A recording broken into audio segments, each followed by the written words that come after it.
What is going on, everyone, and welcome to WreckTalk. And today, we're doing things a little bit differently. My life's kind of in disarray. I'm still getting things sorted out. But people are laughing at Georgia Tech fans when they say the future is bright. And that's because they're ignorant. And I don't even mean that in a bad way. If you don't know a lot about Georgia Tech's program and how things have gone in the past and what's different about today, and it has...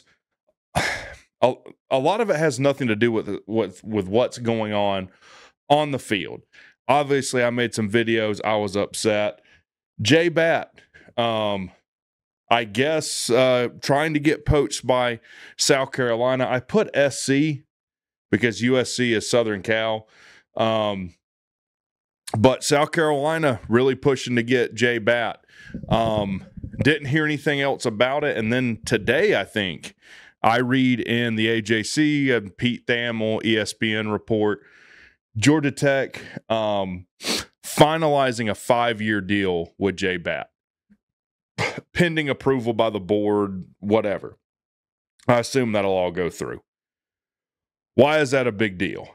Well, first and foremost, Batt's come in, did the naming rights thing that injected $75 million in the program over however many years, right?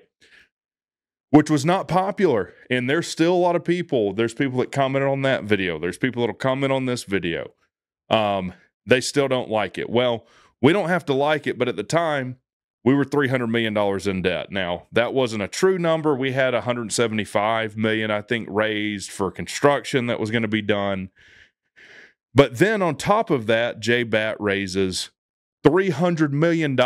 Like, I literally blinked, went to sleep, woke up, and then all of a sudden, this guy, Batt, had raised $300 million of a $500 million fundraising initiative. We've never seen money like this coming into Georgia Tech's athletic program. And I'll see people say, oh, man, all this money that's funneling through the university, it's a different bucket of money. Athletic money, we've never seen money like this before. So keeping Batt as far as the stability, I cover football. This was job number one. This was the number one guy we needed to retain, even over Buster or Key or Tooch or any of these other guys. For the overall health of your program, this guy had to be retained, and we retain him. Why is it important also? Well, let me actually turn over this way. Remember this guy? Dan Ratkovich. He was the athletic director from Georgia Tech from 2006 to 2012. Which means he hired Paul Johnson. So he was here for 6 years. Look, won an ACC title in there, had success, but gets poached by Clemson. Now, Paul Johnson, I don't know if it was after 2012 or during Ratkovich's time, which is going to be important. He said he was asked about recruiting at Tech. And look, Paul was what he was with recruiting, but he said, you look at the facilities at Clemson. Where would you want to play? Look at what they got over there for them and what we have over here. Ratkovich goes to Clemson's there from 2012 to 2021. Straight from Georgia Tech. What happens? 2 national titles. So the guy that was your athletic director goes to Clemson. Your ACC rival wins not 1, but 2 national titles in 2016 and 2018. And I'll be honest with you, I don't think the main motivation for this was money. I could be wrong. I think a lot of that had to do with overall support of the school and the administration outside the athletic administration. That's why, I wonder when that comment by Paul Johnson was made. Now he's at Miami. I guess he went to graduate school at Miami. Maybe that was some motivation for that. But the main point being there is, to me, this is the guy that Ratkovich, he could be the guy Ratkovich was at Clemson. Am I saying Tech's going to win 2 national titles? No. But it's as important to retain Batt. Looks like we're going to do it. Buster Faulkner. got in an argument with someone over this on the midday show. One of the, if not the hottest name in coaching searches right now, was in the running or mentioned from all these sources, ESPN, whoever, for the Southern Miss head coaching job, FIU head coaching job, and most importantly, Oklahoma offensive coordinator job. That Buster Faulkner, as of the time of recording this video, and Oklahoma has announced they're going to hire the guy from Washington State, I think, that Georgia Tech retains Buster Faulkner with Oklahoma going after him is huge. Is huge. I don't know how much money they offered him, but they threw a good bit if I was willing to guess. They threw a good bit, which tells me Buster staying at Georgia Tech, one, I'm sure we're going to give him a raise and extension now. And two, tells me that that wasn't all about money. If it was all about money, I'm almost sure he'd be at Oklahoma. This guy right here is doing something special. Brent Key. And oh yeah, you're talking about special 7 and 5. Just shut up. Shut up and go to your mouth breathing moronic idiot corner. All right. I think we need to give Buster Faulkner another extension and another raise